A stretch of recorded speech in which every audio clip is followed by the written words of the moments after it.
Hello and welcome back to another Nerf Blaster review video for the channel. My name is Luke Triton and today we are covering the Eaglepoint. This is a spring-powered bolt-action cylinder-fed blaster in the Elite 2.0 line. This is one of those blasters where you look at it and go, is Elite 2.0 still going? Yes it is, and it's going to be around for a good long while. This, however, was a pleasant surprise, and I'm going to hopefully try and convince you that this is actually not as bad as you would think. Other Elite 2.0 blasters do have a bit of a bad reputation, and that's, goes without saying. But this one was, again, I'm actually quite glad I picked this one up. So what I'm going to do is take off these two attachments to begin with, so we can focus more on the blaster itself. These two attachments, the scope and the barrel, look amazing, but we will get to that later on. So this is the core blaster itself, and it is quite small.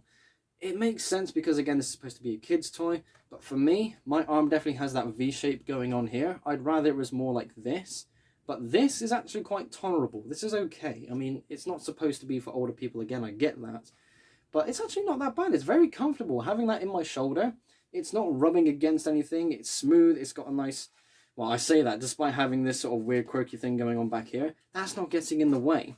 And that's something I'm only kind of recognizing now. I have played with this off camera, but that's something I didn't notice. So that's pretty good in of itself. Let's have a talk about the bolt handle then, because this has a few things going for it. First of all, it's ambidextrous, but the best thing is they are individual and can be screwed out of the blaster.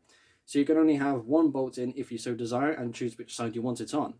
I will have both of them in because if I have only one of them in, I'm going to lose the other one. Sadly, this means where other blasters have that through bolt, you can't hold it on its side and just swing it around compared to something like the Tri-Strike. It was its own stupid thing I did with a bunch of blasters in the past, but yeah. This is actually really cool because it makes it so much easier to take apart and, for the sake of storage, because if you look at it this way, it's very thin. It's only these two bolts that are sticking out, and that can bump against other blasters, but you can take these out, put it in a storage box nice and easily. I love that so much, and this is something I hope continues to happen with blasters going forwards. However, the bolt action itself is fine, but I had to put a bit more strength into the prime than I thought I would need. So to prime it, you bring it all the way to the back, and then you can just, if I turn this way, that way you can just let go and it springs forward. That is actually quite fun. But it took me off guard the first time because I didn't realize I needed that much strength. I'm so much more used to flywheel blasters. So, having to prime a blaster like this is something I haven't done in a while. But at the same time, thinking back to, well, basically any other spring power blaster I've got, that much strength wasn't needed. It's a bit of a different operation because you bring it all the way to the back and then it springs forward. But at the same time, again, it just caught me off guard. It's not necessarily a bad thing because you do get used to that, but that was its own problem. So let me just quickly prevent a dart from firing. There we go. We will get to the firing mechanism later on. There was another issue I had when it came to the priming handle. There were a number of times where I would go to prime this and I would bring it to about, let's say about there. That's not all the way back, that's about 95% of the way. I would think that would be enough. Let the bolt cycle forward, pull the trigger, and nothing's happening. I thought something had broke, I thought a dart was jammed, but no, that's just, again, more human error where I didn't have the bolts all the way to the back. And there's times like that where I have to really make sure I've got it all the way. So after a while that can get annoying, but it is something you can also get used to. This is a cylinder-fed blaster, and this cylinder is very compact and it holds 8 darts. You can get 3 darts in at a time, so you can see these, oh, one of them's trying to escape there. So these 3 darts here are the kind of exposed area, so you can get 3 in at a time on both sides, and that's 6 out of the 8 darts loaded straight away. Firing is very simple, it's very good. And this is hitting around 70 FPS, and it can go above that, which is excellent. However, there is something else about this which is very bad, and it's something that shouldn't exist for a blaster that has that kind of performance. So I have with me my chrono barrel, and we are going to do an on-screen chrono test. However, I did an off-screen chrono test. It was getting 70, 68, that sort of area. Then there was the occasional 55.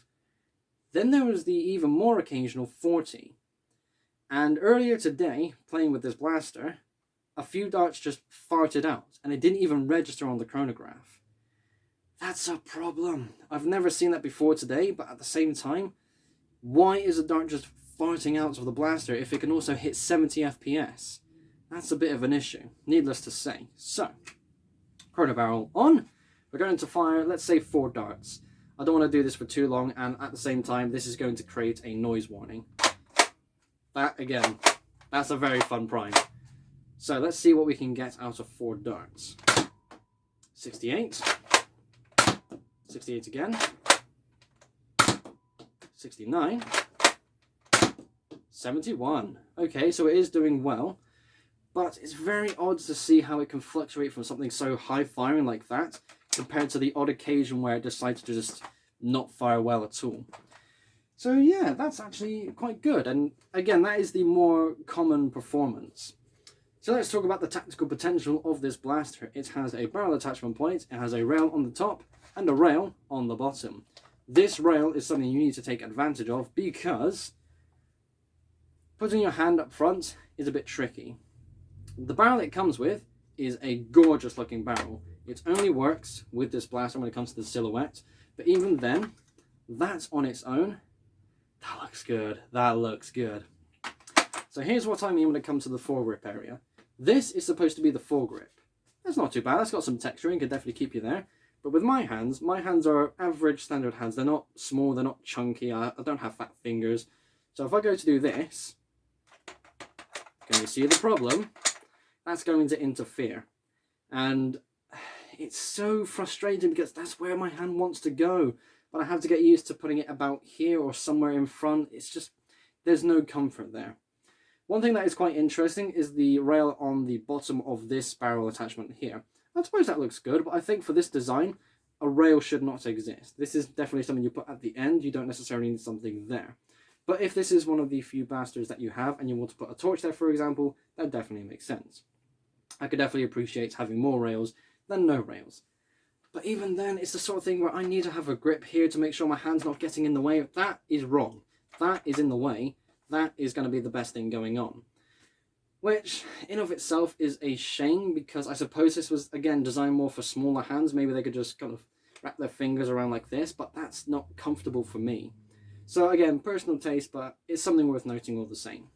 Now then, get a look at this scope. That looks excellent.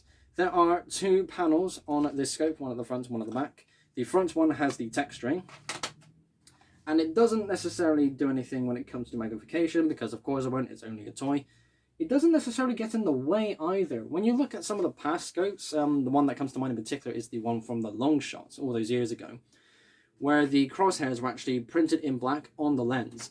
That was more in the way than what's on the front lens of this one. So if I actually take this back off to try and show you.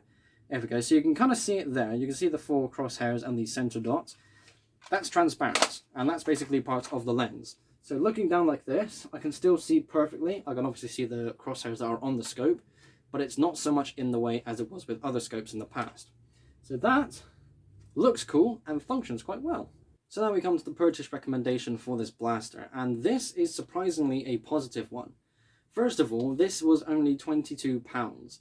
That's pretty cheap in comparison to what other blasters are out there on the market right now, at least in the UK. Something I've mentioned every now and then, I'm British and we don't necessarily get everything that Nerf releases.